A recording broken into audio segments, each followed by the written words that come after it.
ഒരു 7 മണിയൊക്കെ ഞങ്ങൾ വേഗം മാറ്റിയിട്ട് പുറത്ത് വന്ന്. കാരണം ഞങ്ങൾക്ക് ചെറിയൊരു ട്രക്കിങ്ങും കൂടി ഉണ്ട്.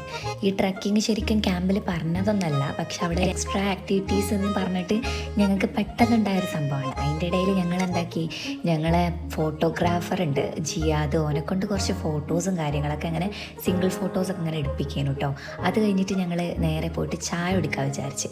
ചായ കുടിച്ചാലേ നമുക്ക് എല്ലാവർക്കും ഒരു ഉഷാറുണ്ടാവുള്ളൂ. അതുകൊണ്ട് തന്നെ ചായ കുടിക്കാൻ വേണ്ടിയിട്ട് പോയി ചായ ഒക്കെ കുടിച്ചിട്ട് അവിടെ ഞങ്ങളെല്ലാവരും കൂടി ട്രക്കിങ്ങിന് വേണ്ടിയിട്ട് ഇറങ്ങിയ. പോകുമ്പോൾ ഫസ്റ്റ് തന്നെ കണ്ടത് ഈ ഒരു സാധനത്തിനാണ് കേട്ടോ. മലയണ്ണാനെ ഞാൻ ഫസ്റ്റ് ആയിട്ടാണ് അങ്ങനെ കാണുന്നത്. അങ്ങനെ ഞങ്ങളെല്ലാവരും ഇതാ മെല്ലെ മെല്ലെ ഉറുമ്പരിക്കണ പോലെയാണ് നടക്കുന്നത്. ഞങ്ങൾ നടക്കുന്നതിൻ്റെ ഇടയിൽ കൂടെ കുറേ ജീപ്പൊക്കെ അങ്ങോട്ടും ഇങ്ങോട്ടും ഒക്കെ പോകുന്നുണ്ട് കേട്ടോ. പിന്നെ ഞങ്ങൾ മെല്ലെ മെല്ലെ താങ്ങിപ്പിടിച്ച് ഇങ്ങനെ കയറി പോവാണ്. മേലോട്ടാണ് കയറുന്നത്. കുറച്ചധികം മേലോട്ട് കയറിയിട്ടാണ് നമ്മൾ ഏകദേശം അവിടെ എത്തണത്. അതിൻ്റെ ഇടയിൽ ഇയാപാത്ത എന്നൊക്കെ പറഞ്ഞാണ്ടാണ് ഞങ്ങളെല്ലാവരും കയറി പോണത്. ലാസ്റ്റ് നമ്മളിതാ ഈ ഒരു ചെറിയ അരുവി നോക്കിയിട്ടാട്ടോ വന്നത്.